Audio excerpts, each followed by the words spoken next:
Assalamualaikum warahmatullahi wabarakatuh. Selamat pagi, siang, sore, dan malam sobat semuanya. Kembali lagi di kanal pembelajaran online di kelas keterampilan komunikasi. Di pertemuan kedua ini, saya akan sedikit banyak membahas tentang pengetahuan dasar dari ilmu komunikasi. Tema apa yang akan kita bahas kali ini? Yuk kita simak bersama ya. Baik, seperti yang sudah kalian lihat di judul, hari ini kita membahas suatu hal yang sangat penting. Bisa dibilang ini bisa salah satu hal yang terpenting dalam komunikasi.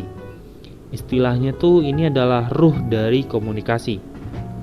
Yap, kali ini kita akan membahas tentang penerimaan informasi. Di pertemuan sebelumnya, kita pernah membahas tentang komunikasi yang merupakan aktivitas mendasar yang dilakukan oleh seluruh manusia. Istilahnya, human can to be not communicating.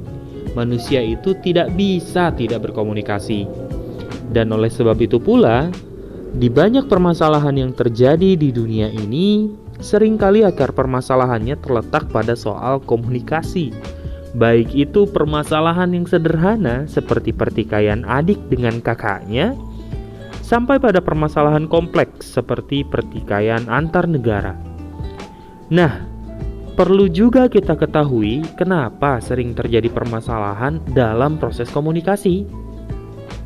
Salah satu poin utamanya terletak pada permasalahan perbedaan penangkapan informasi. Sederhananya, informasi yang ditangkap oleh komunikan berbeda dengan yang dilemparkan oleh komunikator. Dan ini terjadi di mana-mana. Serta banyak sekali faktor yang mempengaruhi penangkapan informasi tersebut. Nah, hari ini kita akan membahas hal-hal yang penting terkait dengan penerimaan informasi.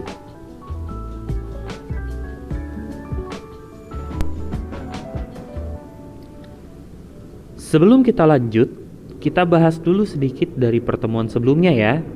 Di pertemuan sebelumnya, kita juga sudah membahas tentang berbagai macam definisi serta model dari proses komunikasi. Yang paling sederhana dan aplikatif bisa dilihat dari definisi Harold Loswell yang sudah ada di layar teman-teman semua. Harold Loswell mengatakan, communication is who says what to whom in what channel with what effect. Nah, dari definisi ini kita bisa membedah ada beberapa komponen penting dalam proses komunikasi. Yakni ada komunikator yang akan menjawab pertanyaan who. Ada informasi atau pesan yang akan menjawab pertanyaan what. Lalu ada komunikan yang akan menjawab pertanyaan whom. Ada juga media komunikasi yang akan menjawab pertanyaan what channel. Dan terakhir ada dampak yang akan menjawab pertanyaan what effect. Sebagaimana yang kita sampaikan sebelumnya, yang menjadi ruh dari proses komunikasi dalam gambaran model komunikasi di atas adalah message, adalah pesan, adalah informasi.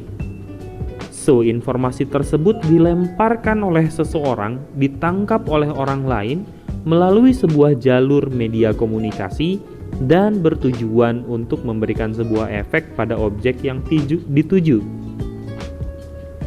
Ya, walaupun ini terlihat sederhana, tapi sebetulnya banyak sekali varian pendapat para ahli dalam menafsirkan apa sih yang dimaksud dengan informasi.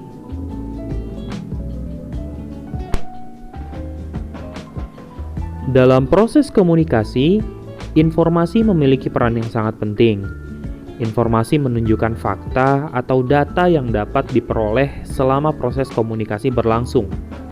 Dari poin di sini bisa tergambarkan jelas bahwa informasi merupakan pemeran utama dalam proses komunikasi. Misalkan seorang wartawan yang melakukan wawancara. Mereka mengumpulkan data dan fakta yang dikeluarkan oleh narasumber mereka. Nah, poin kedua, di sini didefinisikan bahwa informasi itu menunjukkan makna dari data. Jadi informasi tidak hanya sekedar data dan fakta saja, tapi menunjukkan makna, menunjukkan maksud. dari data tersebut. Dalam pandangan ini, informasi berbeda dari data. Informasi adalah arti, maksud, dan tujuan yang dikandung oleh data. Dalam hal ini, peran seseorang untuk memberikan maksud pada data memegang posisi yang sangat penting. Misalkan, Anda sedang mendaki sebuah gunung, lalu Anda melihat ada tanda panah berwarna putih di suatu tempat. Lalu kemudian di tempat lainnya, Anda juga melihat tanda panah yang digambar secara ganda. Bagi Anda yang pertama kali naik gunung, bisa jadi Anda memandang bahwa tanda panah putih yang digambar secara ganda tersebut itu hanya penunjuk jalan biasa. Tapi bagi yang sudah memiliki pengetahuan atau pengalaman, dapat memaknai bahwa dua tanda panah di sini artinya berlari, sementara satu tanda panah artinya berjalan biasa. Nah, latar belakang dari komunikan atau penerima pesan di sini berperan sangat penting dalam menentukan informasi seperti apa yang kemudian didapat. Misalkan Anda membaca sebuah buku berbahasa asing yang Anda belum kuasai dengan utuh dan baik. Dari buku tersebut, Anda dapat memiliki banyak data, tapi belum tentu memiliki banyak informasi, karena ada data-data yang tidak bisa Anda maknai. Sebagaimana juga dengan seseorang yang baru belajar pasar saham akan mendapatkan informasi yang lebih sedikit dari data yang sama jika dibandingkan dengan seorang trader profesional. Padahal datanya sama loh, tapi informasi yang ditangkapnya bisa jadi berbeda-beda. Nah, di poin ketiga, ini adalah posisi informasi dalam komunikasi menurut teori informasi. Kita tidak akan membahas panjang tentang teori informasi secara lebih mendalam, namun sederhananya teori ini sangat berkaitan dengan ukuran-ukuran matematis. Dia bicara tentang bagaimana memposisikan informasi sebagai alternatif-alternatif dari pilihan yang ada.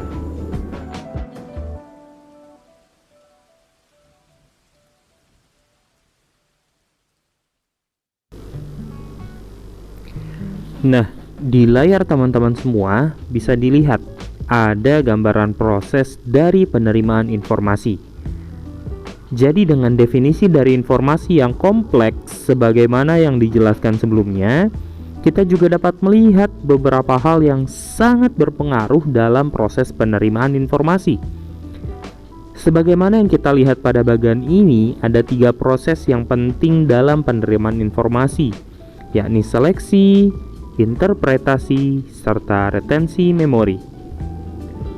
Nah, untuk mempermudah memahami ketiga proses tersebut, mari kita simak ilustrasi di bawah. Sebut saja ada seorang pemuda bernama Hendrik. Jadi, ini adalah Hendrik. Di hari Sabtu ini, Hendrik memiliki rencana untuk pergi jalan-jalan dengan istrinya. Akan tetapi, saat menjelang waktu yang sudah dijanjikan, tiba-tiba awan gelap beriringan dan petir datang. Tidak lama kemudian hujan rintik-rintik turun. Nah, jika kamu menjadi Hendrik, apa yang kamu lakukan? Apakah tetap lanjut sesuai rencana, atau dibatalkan, atau ditunda saja, atau lebih baik nonton TV saja di rumah, atau pura-pura lupa, atau malah lebih baik mengerjakan tugas saja di rumah? Nah, proses munculnya opsi-opsi ini disebut dengan proses seleksi. Ketika mendapatkan sebuah data bahwa ternyata di luar sedang hujan, hal tersebut akan memicu munculnya beberapa informasi. Proses seleksi akan menghadirkan gambaran informasi dari beberapa sumber pesan yang berlomba merebut perhatian kita. Tetap berjalan, dibatalkan, dan berbagai macam pilihan tersebut muncul. Dalam kasus ini, secara tidak disadari kita akan tetap membuat keputusan yang rumit walaupun berada dalam kondisi yang sederhana. Ceritanya kita lanjutkan. Akhirnya Hendrik memutuskan untuk bertanya kepada istrinya. Kata Hendrik, "Mah, sepertinya di luar akan hujan deras nih. Gimana? Kita tetap pergi atau enggak?" Lalu istrinya menjawab, "Iya sih. Terserah deh. Nah, kira-kira terserah itu artinya apa ya? Apakah A, dia juga males buat keluar? Atau B, dia sebenarnya berharap tetap lanjut sesuai dengan rencana? Atau C, dia benar-benar menyerahkan keputusannya kepada Hendrik? Nah, proses pemaknaan sebuah data untuk menjadi informasi ini disebut dengan proses interpretasi. Proses ini memaknai isyarat-isyarat dalam lingkungan, memaknai hal-hal tersirat yang hadir dalam sebuah data. Pemaknaan kita terhadap kondisi Hendrik bisa jadi berbeda dengan pemaknaan Hendrik terhadap jawaban istrinya. Mungkin ada sebagian dari Anda yang akan mengatakan, Hendrik yang peka dong, itu istrinya sudah pengen diajak jalan-jalan. Tapi Hendrik bisa jadi memaknai jawaban istrinya sebagai, oh ternyata istri saya juga tidak terlalu pengen berarti untuk diajak jalan-jalan. Dan bisa jadi yang dimaksud oleh istrinya bukan salah satu dari ketiga pilihan ini. Itu yang dimaksud dengan proses interpretasi. Nah, ceritanya berlanjut setelah dipikir akhirnya mereka tidak jadi berangkat. Tapi ternyata setelah tidak jadi berangkat seharian itu istrinya cemberut sekali. Berarti bisa jadi interpretasinya keliru kali ya. Nah, setelah mendapatkan fakta bahwa istrinya itu ngambek seharian, Hendrik berpikir keras. Berpikir bagaimana caranya supaya istrinya tidak ngambek lagi. Nah, ternyata saat mengingat-ingat, Hendrik pernah mengingat bahwa istrinya ini sangat menyukai makanan sushi. Itu makanan dari Jepang yang dari ikan ya. Nah, jadi Hendrik segera membeli sushi di GoFood sehingga istrinya tidak cemberut lagi. Nah, proses mengingat-ingat ini adalah proses retensi memori. Memori memegang peranan yang sangat penting dalam proses interpretasi.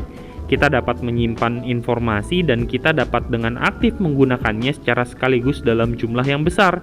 Tetapi kita juga dapat menempatkannya dan menggunakannya kembali secara efisien. Beberapa perilaku tersebut yang tadi di atas kita sebutkan itu terdapat dalam proses recall atau mengingat informasi yang terikat dalam memori yang dapat memunculkan kembali. Dan ini digolongkan sebagai kemampuan unik yang dimiliki oleh manusia. Nah, proses memori ini, retensi memori ini itu ada dalam jangka pendek dan jangka panjang. Keduanya memiliki karakteristik yang berbeda satu dengan yang lainnya. Berikutnya, kita akan membahas faktor-faktor yang mempengaruhi penerimaan informasi. Ya, jadi ada banyak sekali faktor kompleks yang mempengaruhi bagaimana sebuah informasi diterima. Secara umum, kita dapat membaginya menjadi 4 bagian pengaruh. Nah, yang pertama itu pengaruh dari pesannya atau informasi yang disampaikan. Bagaimana isi dari pesan yang diberikan tentu saja akan sangat mempengaruhi bagaimana informasi tersebut diterima. Ini faktor paling sederhana dan simple yang bisa kita sebutkan. Ya, sederhananya, jika seseorang meminta tolong kamu untuk mengambilkan pulpen, maka informasi itu akan diterima olehmu bahwa dia ingin dibawakan pulpen.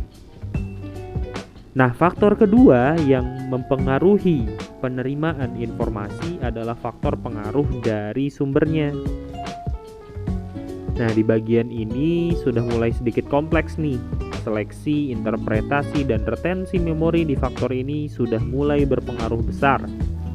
Sebagai contoh, bayangkan kamu berada di sebuah ruangan berdua dengan seorang pemuda bertato, wajah beringas, dan membawa sebuah senjata.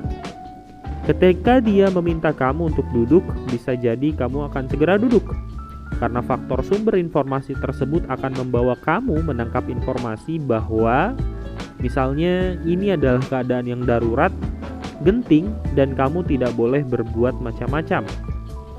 Contoh lainnya, misalkan ada seorang anak kecil yang mengatakan kepadamu bahwa kamu tidak boleh terlalu banyak rebahan dan harus rajin belajar. Informasi yang kamu terima bisa jadi akan berbeda jika dibandingkan ketika misalnya ada hal tersebut dikatakan oleh sebutlah seorang artis Korea favoritmu ketika sedang jumpa fans. Dia mengatakan pesan khusus kepadamu bahwa kamu tidak boleh terlalu banyak rebahan dan harus rajin belajar. Padahal datanya sama, kalimatnya sama, informasi yang ditangkapnya berbeda karena pengaruh dari sumbernya. Nah, faktor ketiga yang berpengaruh adalah faktor dari penerimanya.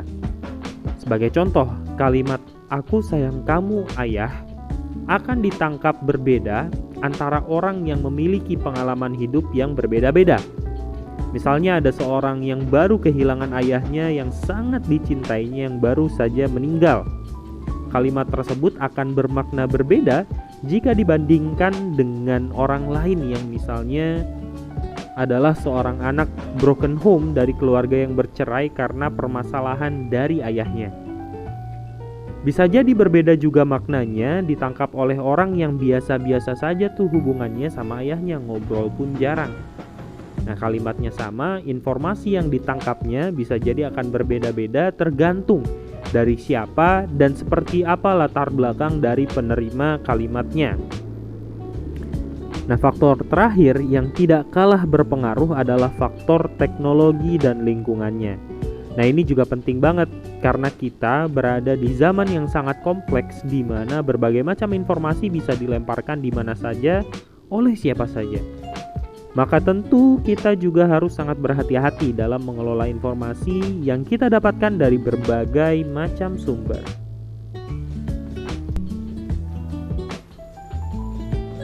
Nah, berikutnya kita akan membahas tentang dua jenis pesan yang sangat berpengaruh dalam proses penerimaan informasi. Ya, jenis pesan tersebut adalah pesan verbal dan pesan nonverbal. Kenapa ini penting? Karena seringkali banyak informasi yang didapatkan secara nonverbal jika dibandingkan dengan verbal. Di pertemuan sebelumnya juga kita sudah membahas ternyata pesan verbal hanya sebagian kecil dari informasi yang didapatkan dalam proses komunikasi. Ya, apa saja contohnya? Kalau misalkan komunikasi verbal itu contohnya seperti bahasa lisan atau spoken words atau bahasa tertulis atau written words. Sementara komunikasi nonverbal itu jauh lebih banyak contoh dan jenisnya. Seperti nada suara, desahan, jeritan, dan kualitas vokal. Atau jika dalam komunikasi nonvokal itu bisa kita lihat dalam isyarat, gerakan, penampilan, ekspresi wajah. Kita lanjut membahas sedikit tentang pesan verbal. Bahwa pesan verbal itu tentu terdiri dari konten bahasa. Bahasa itu adalah sarana utama pencatatan informasi untuk diri kita sendiri dan untuk memproduksi dan mengirimkan pesan kepada orang lain. Penggunaan bahasa itu penting sekali, ya. Oleh kita diberikan pesan dari mana kesimpulan diambil mengenai sesuatu terhadap minat khusus kita, topik tertentu, sikap, pendidikan, suasana hati, motif, umur, kepribadian, konsep tentang diri, dan penghargaan kita terhadap pendengar, pembaca, dan penonton kita. Ya, pesan verbal ini dilakukan kepada orang lain dan pesan mereka kepada kita memperlihatkan dua hal sekaligus. Yang pertama, hal tersebut mengaitkan isi pembicaraan, dan yang kedua, membangun, mengomentari, dan memperkuat serta mengubah sebuah hubungan. Penggunaan bahasa sehari-hari dapat dibagi dalam 3 kategori, yakni representasi, percakapan, komunikasi sosial, dan publik. Sementara pesan nonverbal itu jauh lebih kompleks dan jauh lebih banyak variannya. Untuk mempermudah, kita coba perhatikan ilustrasi di bawah ini. Saya akan bacakan. Kirana berjalan ke deretan kursi kosong, menempatkan tas kerja dan tas tangan di sandangnya di kursi sebelah kanan dari tempat duduknya, dan menaruh tas jinjing bergambar Mickey Mouse di atas lantai. Dia kemudian mulai menyibak lembaran koran Kompas secara periodik. Kirana melihat jam tangan dan melirik monitor daftar penerbangan yang tiba. Kemudian dia memeriksa ponselnya dan mendesah. Setelah sekitar 5 menit berlalu, Seorang pria paruh baya mengenakan setelan 3 potong dengan ransel di bahu berjalan melintas dan mengambil tempat duduk tepat di seberang Kirana. Saat Kirana mendongak beradu pandang dengan laki-laki itu tersenyum. Kirana mengalihkan pandangannya menjauh. Kirana berusaha konsentrasi perhatian pada koran di depannya. Dia berjalan ke kursi dan kemudian duduk. Poin berikutnya, keduanya juga dapat menggantikan atau substitut. Seperti jabatan tangan menggantikan sapaan halo, menyenangkan bertemu dengan Anda. Demikian juga dengan senyuman. Poin berikutnya, pesan verbal dan non-verbal dapat saling melengkapi atau complementary. Seperti ketika seorang tersenyum dan berkata, "Masuklah, saya senang bertemu Anda." Poin berikutnya, kode verbal dan non-verbal juga dapat digunakan untuk menambahkan penekanan pada yang lain, seperti misalnya membuat kepalan tangan untuk menggarisbawahi maksud yang dibuat secara lisan.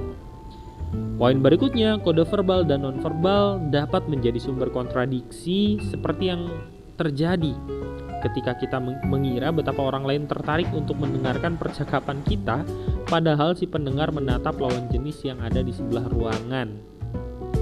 Yang terakhir, kedua jenis kode tersebut dapat digunakan untuk mengatur atau regulasi, mengendalikan proses komunikasi, menentukan siapa yang akan berbicara, untuk berapa lama, dan bahkan ketika perubahan dalam topik akan terjadi. Nah, demikian sedikit pengantar dari kelas penerimaan informasi. Berikutnya kita akan melaksanakan diskusi. Semoga semua pesan yang disampaikan bisa bermanfaat buat kita semua. Terima kasih. Wassalamualaikum warahmatullahi wabarakatuh.